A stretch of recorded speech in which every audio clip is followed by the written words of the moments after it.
Hello guys.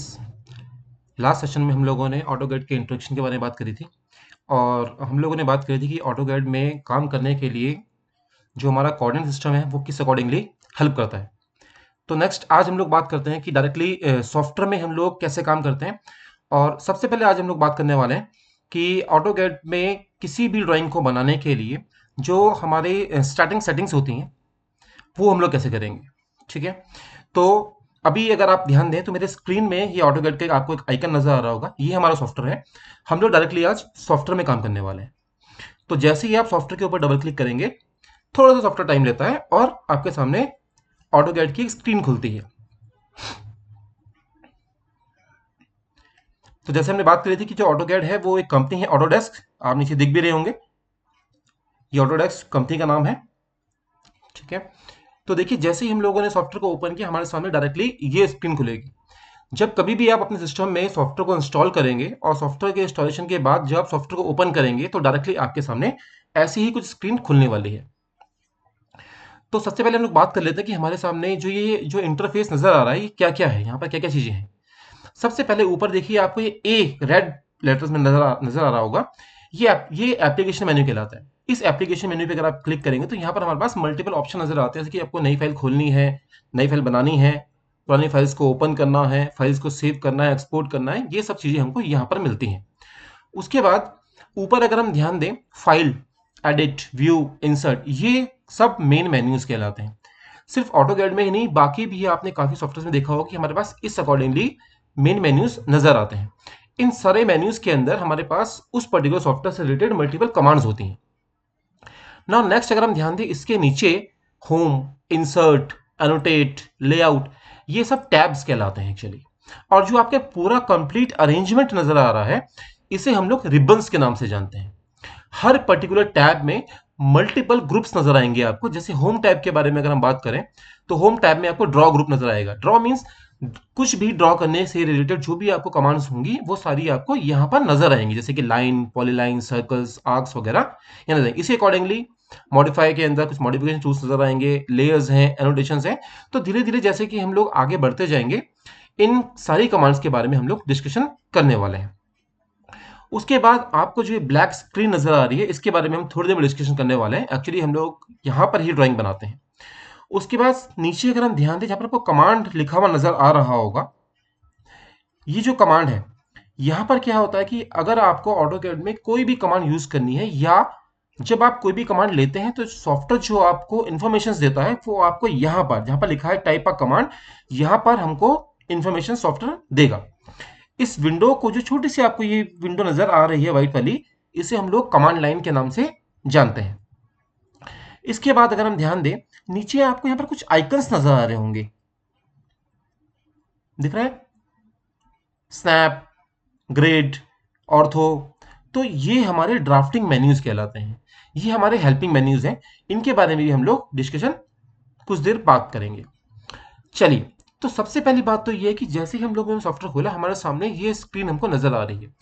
आपको जो ये पीछे ब्लैक स्क्रीन नजर आ रही है, ये एक इन्फाइनाइट वर्क स्पेस है। इन्फाइनाइट वर्क स्पेस का मतलब यह है कि आप यहाँ पर सपोज आपको अगर 10 लाख किलोमीटर की लाइन खींचनी है तो भी हम लोग यहाँ पर खींच सकते हैं।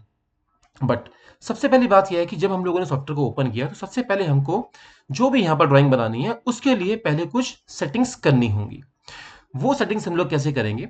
सबसे पहले बात यह है कि हमको अभी नहीं पता कि हमारे यूनिट्स क्या चल रही हैं, हमारे यूनिट्स जो हमारी चल रही होंगी उसका प्रिसीजन क्या चल रहा होगा, हमारा एंगल मेजरमेंट क्या है, उसकी डायरेक्शंस क्या है। तो उन सबको सेट करने के लिए हमारे पास ऊपर अगर हम मेन मेन्यू में ध्यान दें, फॉर्मेट आपको नजर आ रहा होगा।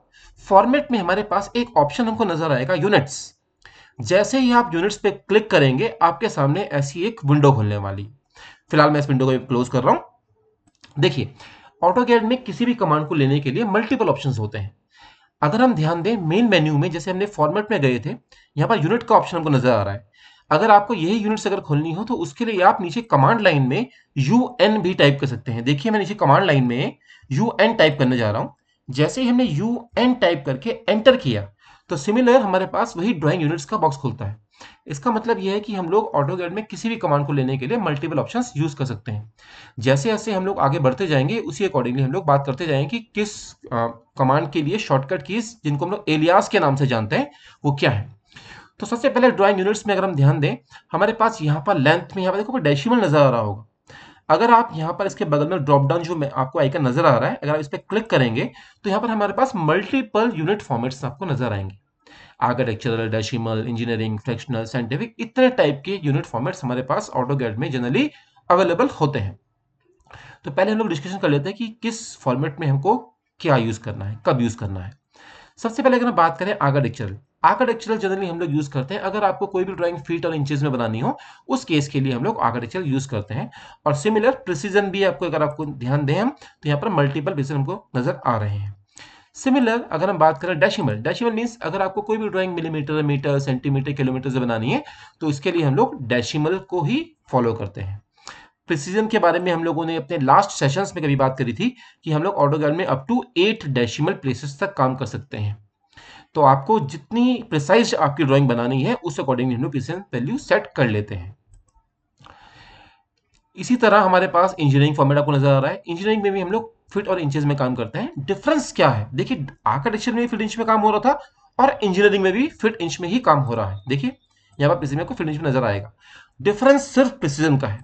प्रिसीजन का मीन्स अगर आप ध्यान दें, जब आपने आर्किटेक्चर यूज किया था तो प्रिसीजन वैल्यू हमारे बाय में चल रही है, 1/2, 1/4 इंचेस, 1/8 इंचेस। बट अगर आपने इंजीनियरिंग लिया तो प्रिसीजन वैल्यू हमारे जनरल राउंड फिगर में चल रही है। जैसे कि आपको लिखना है 4.6 इंचेस, यानी कि 4.5 फीट, तो आप उसको 4 फीट 6 इंच भी लिख सकते हैं। और अगर आप इसको आर्किटेक्चर में लेंगे तो यहाँ पर आपको बाय में भी 1/2 इंच भी आप ले सकते हैं। तो डिपेंड करता है आपको किस अकॉर्डिंग ड्राइंग बनानी है। इसी तरह फ्रैक्शनल वैल्यूज अगर चाहिए तो आप फ्रैक्शन में काम कर सकते हैं। और अगर आपकी ड्राइंग में एक्सपोनेंशियल वैल्यूज भी हैं तो ऐसे केस में हम लोग साइंटिफिक ले सकते हैं। देखिए एक्सपोनेंशियल वैल्यूज हमारी चल रही है प्रिसीजन में। तो फिलहाल अभी हम लोग डेसिमल लेने वाले हैं, धीरे धीरे हम लोग आगे चलेंगे इन चीजों में भी। इसी तरह सबसे पहले ठीक है, हम लोगों ने अपना यूनिट फॉर्मेट सेट कर लिया कि हमको डेसिमल में काम करना है। नाउ नेक्स्ट थिंग इज कि हमारा एंगल क्या चल रहा होगा। सिमिलर एंगल के लिए भी आपको मल्टीपल यूनिट्स आपको नजर आ रही है यहाँ पर। डिग्रीज में चाहिए, ग्रेडियंट पर मिनट पर सेकंड चाहिए, या ग्रेडियंट लेना है, तो जिस भी अकॉर्डिंगली आपको एंगल मेजरमेंट आपको लेना है आप ले सकते हैं। सपोज अभी हम लोग डेसिमल डिग्रीज में काम कर लेते हैं। सिमिलर एंगल का परसेंट भी हमको नीचे नजर आ रहा है।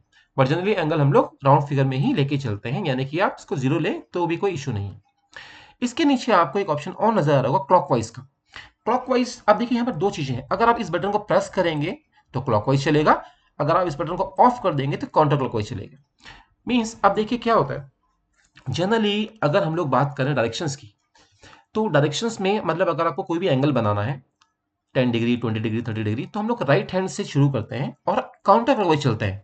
राइट साइड में हमारा 0 डिग्री होता है, अपवर्ड हमारा 90 डिग्री होता है, लेफ्ट हैंड में हमारा 180 डिग्री होता है और डाउनवर्ड हमारा 270 डिग्री होता है। तो जनरली हम लोगों ने स्कूल टाइम से ही एंगल को काउंटर क्लॉकवाइज ही लिया है।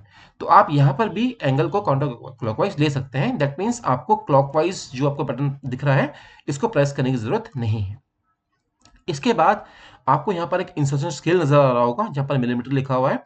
फिलहाल इसके बारे में हम लोग आज डिस्कशन नहीं करने वाले हैं, इसके बारे में हम लोग डिस्कशन करेंगे कुछ सेशंस के बाद। तब हम लोग बात करेंगे कि ये क्या चीज है। अभी आप यहाँ पर कुछ भी रखेंगे तो फिलहाल अभी आपको कोई भी फर्क नहीं पड़ने वाला है। सिमिलर लाइटनिंग का ऑप्शंस के बारे में भी हम लोग बात नहीं करने वाले हैं।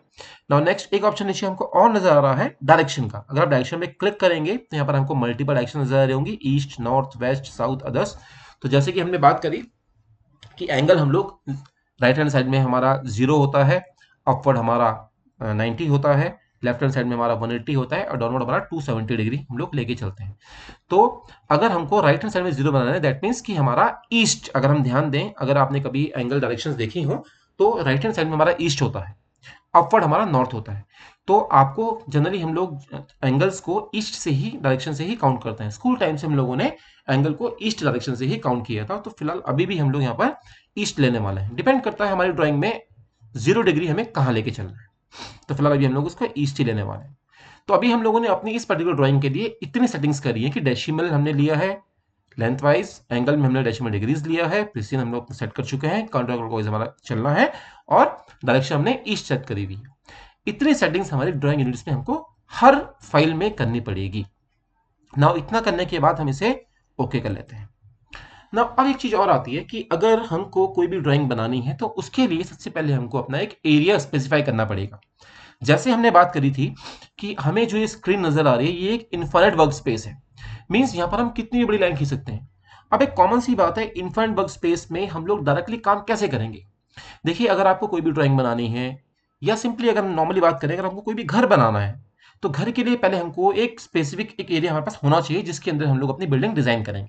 सिमिलर उसी वे में अगर हम लेके चलें तो यहाँ पर भी हमको अपना एक एरिया स्पेसिफाई करना पड़ता है जिसमें हमको अपनी ड्राइंग बनानी है। तो उस ड्राइंग को एरिया को सेट करने के लिए सिमिलर फॉर्मेट में ही हमारे पास एक ऑप्शन नजर आएगा ड्राइंग लिमिट्स के नाम से।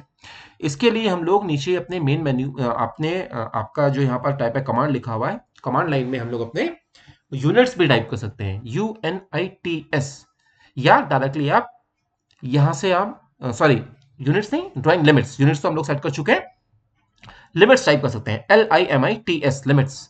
तो या तो हम ड्राइंग लिमिट्स यहां से ले लेते हैं या आप लिमिट्स टाइप कर सकते हैं। तो फिलहाल मैं ड्राइंग लिमिट्स पे जैसे ही मैंने क्लिक किया स्क्रीन में कोई बॉक्स नहीं खुला, बट नीचे कमांड लाइन में देखो सॉफ्टवेयर हमें कुछ ना कुछ बोल रहा होगा नीचे कमांड लाइन में। तो सॉफ्टवेयर हमें सबसे पहले हमें क्या बोल रहा है, स्पेसिफाई लोअर लेफ्ट कॉर्नर। किसी भी एरिया को डिफाइन करने के लिए हमको दो कॉर्नर्स हमको पहले सेट करने होंगे, first is lower left corner, उसके बाद अपर राइट कॉर्नर। तो जनरली लोअर लेफ्ट कॉर्नर के कॉर्नर्स हम लोग 0 0 ही लेके चलते हैं।